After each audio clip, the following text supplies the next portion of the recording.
Market లో invest చేసి మీ డబ్బులు డబుల్ చేసుకోవాలనుకుంటున్నారా? సుందరరామిరెడ్డి గారి లైవ్ సెమినార్ కి అటెండ్ అవ్వండి.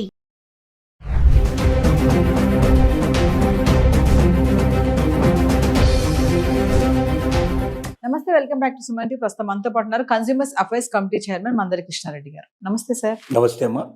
సార్, రీసెంట్గా అమెరికా వెళ్ళడానికి పేరెంట్స్ ముఖ్యంగా చూసుకుంటే, మామూలుగా అమెరికా వెళ్ళడానికి చాలా ఇష్టం ఉండదు. పిల్లల్ని చూడడానికి వెళ్ళొచ్చు, మనవల్ని కానీ అక్కడ స్పెండ్ చేయాలనుకుంటారు. మరీ ముఖ్యంగా అక్కడ ఉండాలి, ఆ క్లైమేట్ కానీ అంత ఇష్టపడతారు కదా. కానీ ఏంటంటే ఇప్పుడు పేరెంట్స్ లాంగ్ డిస్టెన్స్లో లాంగ్ పీరియడ్ వెళ్ళాలనుకున్న వాళ్ళు వెళ్ళడానికి ఇష్టపడట్లేదు, అక్కడ ఉండడానికి కూడా ఇష్టపడట్లేదు. ఎందుకంటారు? రీజన్ ఏంటంటారు? చాలా కారణాలు ఉన్నాయి దీంట్లో.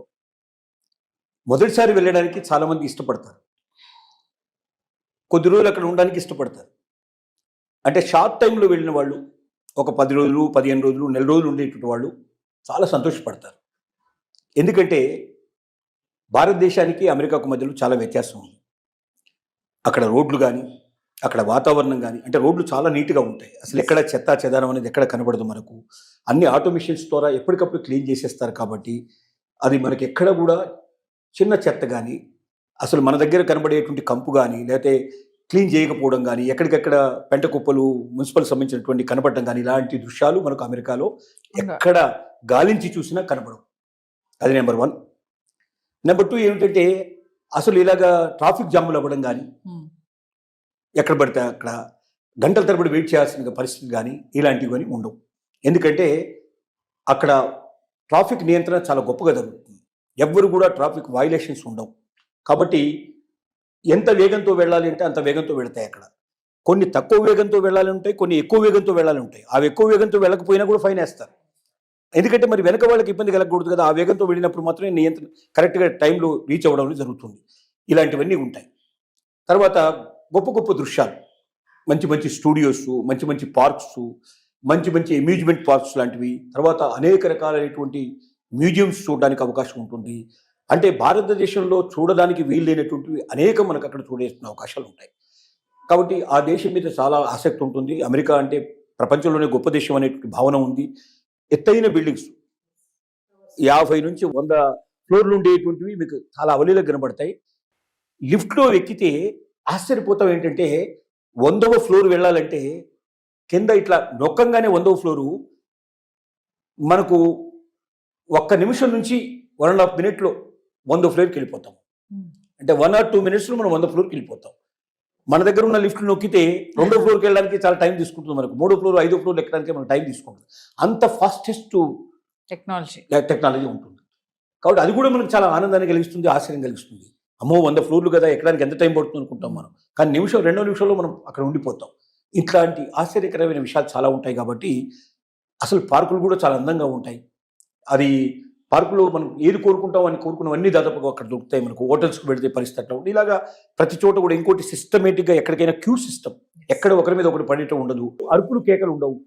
మాట్లాడే విధానం కూడా చాలా నిబద్ధంగా మాట్లాడతారు. ఎందుకంటే ఏ మాత్రం సౌండ్ చేసినా కూడా వెంటనే హోటల్ నుంచి పంపించగలిగే పరిస్థితులు ఉంటాయి. కాబట్టి మన దగ్గర అంతగా సిగరెట్లు తాగుతూ ఉంటాం, ఈ రకంగా ఉంటాం. దానికి సిగరెట్ స్మోకింగ్ ఏరియాస్ వేరే ఉంటాయి, అక్కడ వెళ్ళి రావాల్సిందే.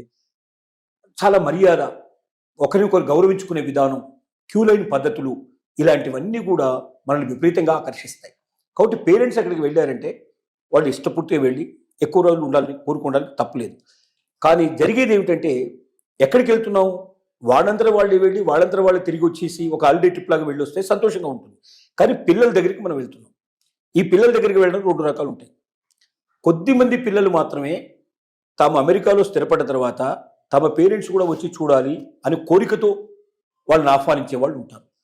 కానీ 90% పేరెంట్స్ పిల్లలు ఇన్వైట్ చేసేది ఎప్పుడంటే ప్రెగ్నెన్సీ వచ్చినప్పుడు, కూతురుకు కానీ కోడలికి కానీ ప్రెగ్నెన్సీ వచ్చినప్పుడు ప్రెగ్నెన్సీలో సహాయం చేయమని చెప్పి పిలుస్తారు. ఓకే.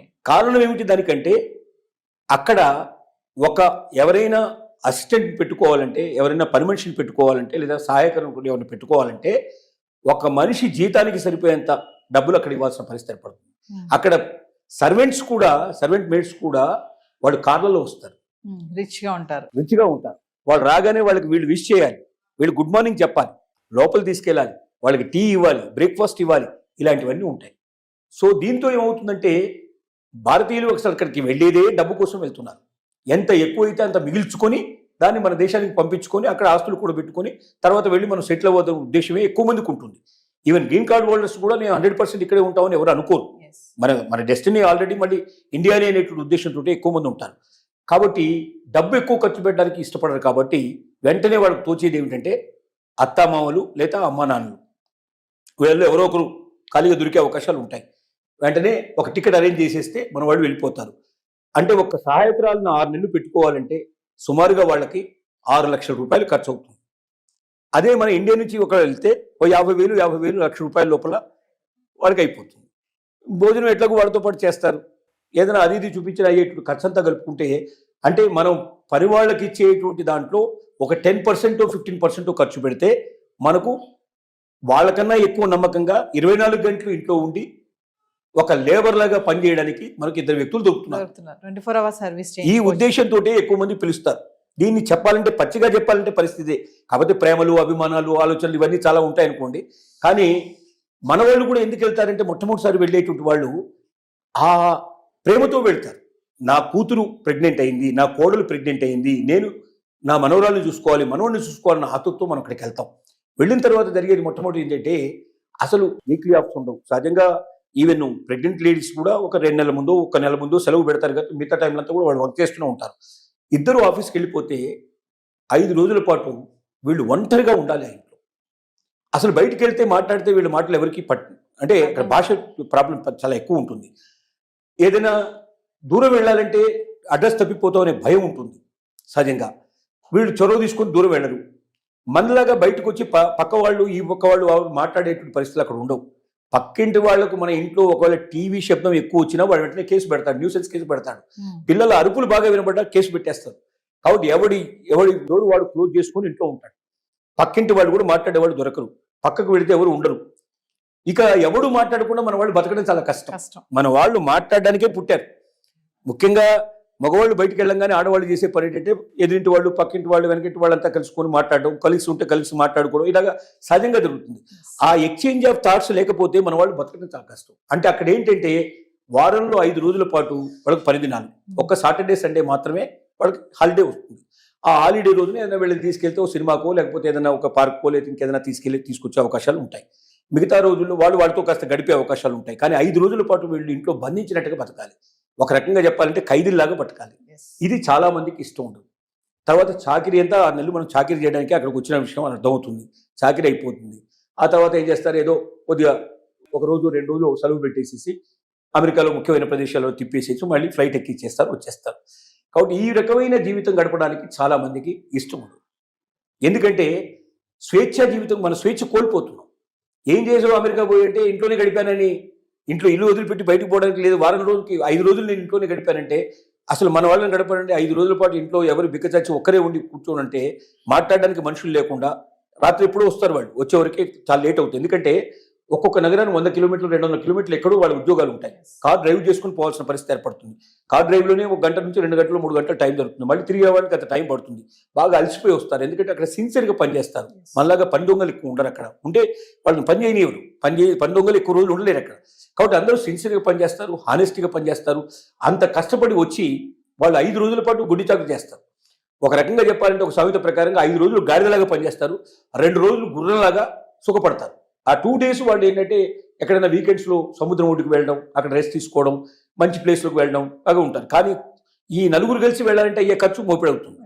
వీళ్ళని ఎందుకు పిలిచారు? డబ్బులు మిగిల్చుకోవడానికి పిలిచారు. ఒక రకంగా చెప్పాలంటే పనివాళ్ళని పెట్టాలంటే అక్కడ పనివాళ్ళు దొరకరని కాదు, బ్రహ్మాండంగా చూసుకునే వాళ్ళు దొరుకుతారు, అంతే హానెస్ట్గా దొరుకుతారు. దొంగతనాలు అట్లాంటివి ఏం జరగవు. ఎవరినైనా పిలిచి ఉండొచ్చు. కానీ తన జీతం దాదాపు సగం జీతం పోగొట్టుకోవాలి, లేదా ఇద్దరు వర్క్ చేస్తే అందులో ఒకరి జీతం పోగొట్టుకున్న పరిస్థితి ఏర్పడుతుంది. అంత డబ్బిచ్చి వీళ్ళు 5-6 నెలలు వీళ్ళని పోషించడం కష్టం అనే ఉద్దేశంతో వీళ్ళు తీసుకెళ్తారు. వీళ్ళ పర్పస్ ఏదైనప్పుడు వీళ్ళ ఖర్చు ఎక్కువ పెట్టడం. ఖర్చు పెట్టినప్పుడు ఏమవుతుంది, వీళ్ళు ఖైదీలాగా బతకాల్సి వస్తుంది. అందువల్ల ఎక్కువ మంది దానికి ఇష్టపడరు. కాబట్టి మీరు ఎంత దానికి పోతున్నారు, వారం రోజులు 10 రోజులు 15 రోజులు పిక్నిక్ దాకా వెళ్ళి వచ్చేటైతే అమెరికా చాలా గొప్పగా ఉంటుంది. ఎన్నిసార్లు వెళ్ళినా మళ్ళీ వెళ్ళాలనిపిస్తుంది. కానీ వాళ్ళ అవసరాలకు మాత్రమే పిలిచినప్పుడు మాత్రం అక్కడ వెళ్ళే వాళ్ళు 190 మంది ఈ రకమైన సఫర్ అయిన వాళ్ళు ఉన్నారు. రెండోసారి పిలిస్తే మేము రామని చెప్పిన వాళ్ళు చాలా మంది ఉన్నారు. వెళ్ళలేరు. అంటే వెళితే అక్కడ జరిగేది ఏమిటో తెలుసు కాబట్టి. సరే ఇక తప్పదనుకుంటే ఇక కూతురు లేదా కోడలు తప్పదనుకుంటే ఏమని అనుకుంటారని మొహమాటానికి వెళ్ళింది తప్ప ఇష్టపూర్తిగా వెళ్ళేటువంటి వాళ్ళు ఉండరు. కాబట్టి రోజు రోజుకి అక్కడ వెళ్ళాలంటే ఇంట్రెస్ట్ పెట్టేట్టు వాళ్ళు ఇంకా పోయి వచ్చిన వాళ్ళ అనుభవాలు చెప్తారు కదా, ఆ అనుభవాలు చెప్పిన తర్వాత పక్కన ఇంకా వీడికి ఇంట్రెస్ట్ తగ్గిపోతుంది. చాలా మంది అట్లా పోకుండా కూడా మానేసిన వాళ్ళు ఉన్నారు. రోజు రోజుకి ఆ పరిస్థితులు ఏర్పడుతున్నాయి. ఇక భవిష్యత్తులో పోవాల్సిన అవసరం కూడా ఉండకపోవచ్చు, ఎందుకంటే వాళ్ళు ఇక్కడికి వచ్చేస్తున్నారు కాబట్టి మనం అక్కడికి పోవాల్సిన పరిస్థితులు కూడా చాలా తగ్గిపోయే అవకాశాలు ఉన్నాయి. ఇది మెయిన్ రీజన్స్ అని చెప్పుకోవడానికి అవకాశం ఉంది. Thank you.